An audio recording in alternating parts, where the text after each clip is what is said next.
People rarely say it out loud, but you can feel it. When you walk into a room, something shifts. Smiles tighten, laughter fades, conversations stumble. It's not because you're rude, arrogant, or doing anything wrong.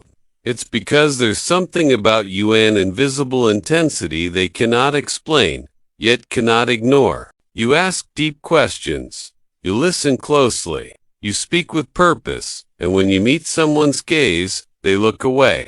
You've been told you're too serious, too intense, that you overthink everything. But what if you're not too much? What if, like Carl Jung believed, your presence carries something far deeper in aura, not the fluffy kind, but a psychological force, a silent energy that challenges others without a word. People aren't afraid of you, they're afraid of what you reflect back, their own insecurities, fears, and masks. So they withdraw, they avoid, they gossip, they shrink themselves just to feel safe. Not because you're dangerous, but because your energy is honest. And honesty unsettles those accustomed to pretending. Jung spent his life studying this phenomenon, the psychic energy radiating from those who confront their shadow and step into their true self. This energy isn't visible, but it's palpable. It shapes how you enter a room, how people react to you, even in silence. Jung called it the unconscious transmission of the self, a force that radiates from the parts of you most people ignore or suppress. Your shadow, your pain, your truth. The more you embrace these hidden parts, the more your energy transforms. You develop a presence not defined by masks or approval, but by self-awareness, depth, and inner alignment. People sense it, even if they cannot explain it. It's in your gaze, your silence, your calm intensity. Your energy quietly exposes others' hidden truths, triggering reactions they often cannot control. Here are 7 signs your presence might silently overwhelm others, not because you're broken, but because you're rare. Sign 1. People call you too intense. You speak from a deep place, not to dominate, but to connect. You say what others avoid. Uncover truths they hide. They call you too serious, too deep, too much, but what they really feel is the discomfort of confronting emotions they've long ignored.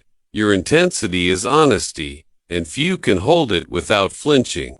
Sign 2. Small talk drains you. The scripted energy of shallow conversation feels suffocating. How's the weather? Did you see that show? You nod, smile, respond, but inside, you resist. Jung believed those attuned to their unconscious feel repelled by inauthenticity. Your aura silently rejects superficiality, craving real connection. Sign 3. People confess to you effortlessly. Strangers share their stories. Friends come to you in moments of crisis.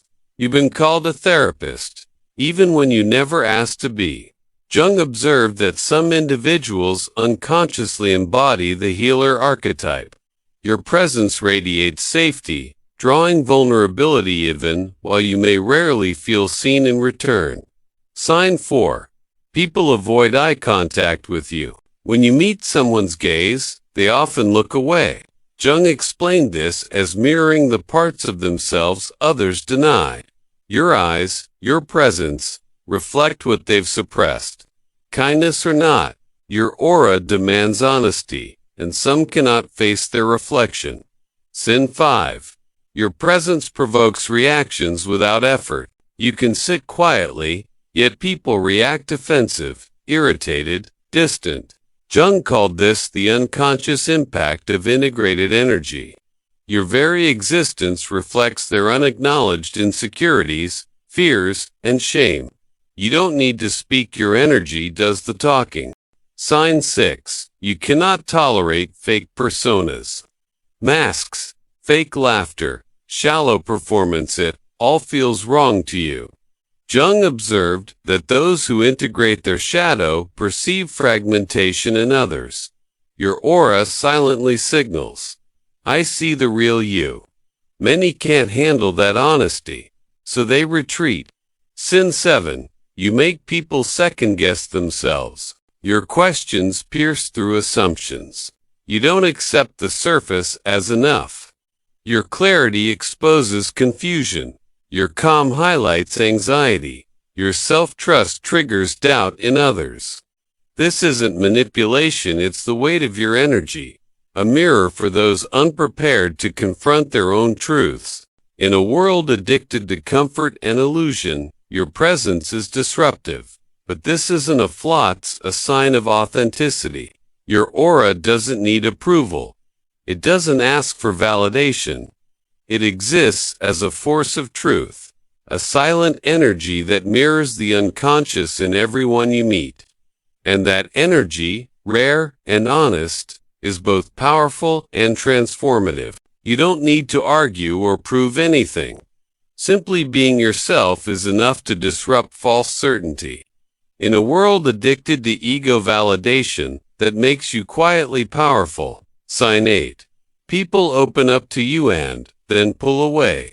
They share their secrets, reveal their deepest thoughts, and for a moment, a genuine connection forms. Then, without warning, they vanish. They stop calling, stop texting, grow distant. This emotional whiplash isn't your fault, it's the shadow at work. Jung taught that when someone feels truly seen, not flattered, but understood at their core, it awakens parts of them they've long avoided. Your presence didn't hurt them, it revealed them. And that can be terrifying for anyone not ready to face their own pain or truth. You didn't break the connection, you made it too real. Sign 9. You intimidate people effortlessly, even authority figures. Walk into a room, and the power dynamics shift. Your boss grows defensive. The loudest person quiets down. Those accustomed to controlling the narrative stumble. You didn't act, your energy simply says, I am not easily controlled. Jung called this quiet sovereignty, the aura of someone who has integrated their inner power. It doesn't boast, it simply exists. And it unsettles those who rely on fear or status for control. Sign 10. You enter others' lives with honesty and kindness, yet somehow become cast as the villain. They label you arrogant, cold, too intense, too emotional. Your silence is misread as judgment. Your self-respect as ego. Your solitude as rejection. This isn't about you, it's projection. Jung warned that people often project their unacknowledged flaws onto others. Your strong, grounded aura simply reflects what they've been hiding. You didn't create the villain, you refused to play the victim, disrupting their narrative. Sin 11. Strangers are drawn to you without knowing why. In grocery stores, airports, waiting rooms, someone opens up and shares deeply personal truths, often confessing, I don't know why I'm telling you this. This isn't charm. It's numinous energy, a gravitational pull of the soul. People feel seen and safe in your presence. Your aura acts as a quiet lighthouse, radiating even if you aren't seeking anything. The lost, the hurting, the seekers respond instinctively. Sin 12. You instantly feel the energy of a room. Step inside, and you sense tension, hidden resentment, or unspoken masks before a single word is spoken. Others may call it a sixth sense. Jung called it psychological intuition, the unconscious intelligence beneath logic. You feel truth, detect deception, and absorb energy.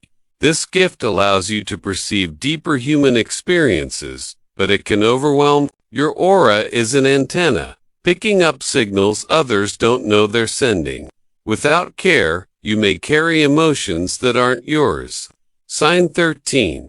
You've always felt not of this world and others notice. Your loneliness is not simply about lacking company. It's a soul-deep sense of difference. Since childhood, you've felt like an outsider, as though you were born with ancient eyes in a surface-level world. Jung believed some individuals are called by the self drawn toward growth, wholeness, and transformation. They exist at society's edges, question norms, and carry otherworldly wisdom. Your aura reflects this, stirring something ancient in those you meet. Some are inspired, some unsettled, few indifferent. You don't belong entirely to this world, but you are here to change it. Time and again, you've seen it happen. You enter a space, and the atmosphere shifts. People grow guarded, awkward, sometimes even hostile. You haven't said a word. You haven't tried to dominate. You are simply yourself, and that is the challenge. Your aura, grounded in authenticity and self-awareness, confronts what others have buried. Jung called this the shadow, the hidden aspects of our personality we avoid. When you walk in whole and integrated, you silently ask, I've faced myself. Have you? And for those who haven't, that can be terrifying. The ego's war against individuation. Jung's core psychological journey was the path of individuation, becoming your truest whole self by integrating both light and shadow. Most people never take this journey. Why? Because the ego, our constructed self-image, fiercely resists it. The ego doesn't want truth, it wants control. It wants to believe, I'm a good person, I'm normal, I'm fine the way I am. Anyone who forces it to question that is perceived as a threat. That's you. You're not threatening because you're aggressive. You're threatening because you're evolved. Your aura reflects someone and process someone who has questioned, deconstructed, and rebuilt themselves from the inside out. That energy exposes everyone still clinging to their illusions. And instead of saying, I want to grow like that, many will say, you're too much. Why rare energy feels dangerous. We live in a world that rewards conformity and surface-level behavior. Being loud, agreeable, trendy, these traits make people comfortable. But when someone walks in with silence, stillness, and soul depth, they break the unspoken social contract. People don't know how to categorize you. You don't play the usual games. You don't seek validation. Your very presence asks, what else is there? This creates emotional dissonance, the discomfort of confronting truths they've ignored. That dissonance quickly turns into repulsion or judgment. It's easier to label someone as weird than to admit they're living with more clarity than I am. You are a mirror, and mirrors aren't always welcome. The spiritual depth of your aura reflects people back to themselves. To those who are open, this feels magnetic. They're drawn to your insight.com and presence. To those who are fragmented, it feels invasive. They don't want to feel their own confusion, insecurity, or denial. So they retreat. They attack. They reject. Not because you're wrong, but because you're real.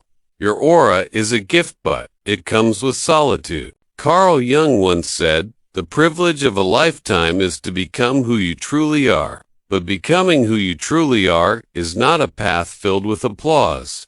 It requires courage, self-confrontation, and often deep loneliness. Your aura carries the weight of your inner work. It's not about being better than anyone. It's about being more whole. And wholeness will always be rare, misunderstood, and unsettling to those who haven't begun their journey. The more people pull away, the closer you move toward the self. The more aligned you become, the more light you carry into a dark world. Even if it blinds some eyes, you are not broken. You are not too much. You are not the problem. You are rare. You feel what most ignore.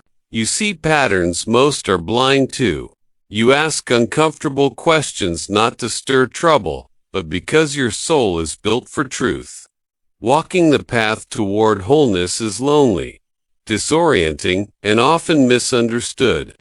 Yet the very thing that isolates you proves your depth. The discomfort of shallow conversations, the urge to detach from toxic dynamics, the pain of being too intense, too quiet, or too deep, These are not flaws. They are signs you are evolving. When your aura expands, the world shrinks. Most people are born into molds, told who to be, how to act, and what to feel. Your soul was wired differently. You were never meant to fit in. You were meant to awaken. And with awakening comes resistance, not just from society, but from those closest to you. Not because they are bad, but because your energy reminds them of the work they've avoided. You are a mirror they never asked for, a light they aren't ready to walk toward. But still, you shine. Carl Jung wrote, "A lonely day is God's way of saying that He wants to spend some quality time with you." Perhaps your isolation is not punishment, but preparation for deeper wisdom, spiritual strength, and clarity few ever reach. When your aura scares people, it's often because it speaks a language their soul recognizes. But their mind isn't ready to understand, so don't shrink, don't dim, don't apologize for your sensitivity, insight, or inner fire.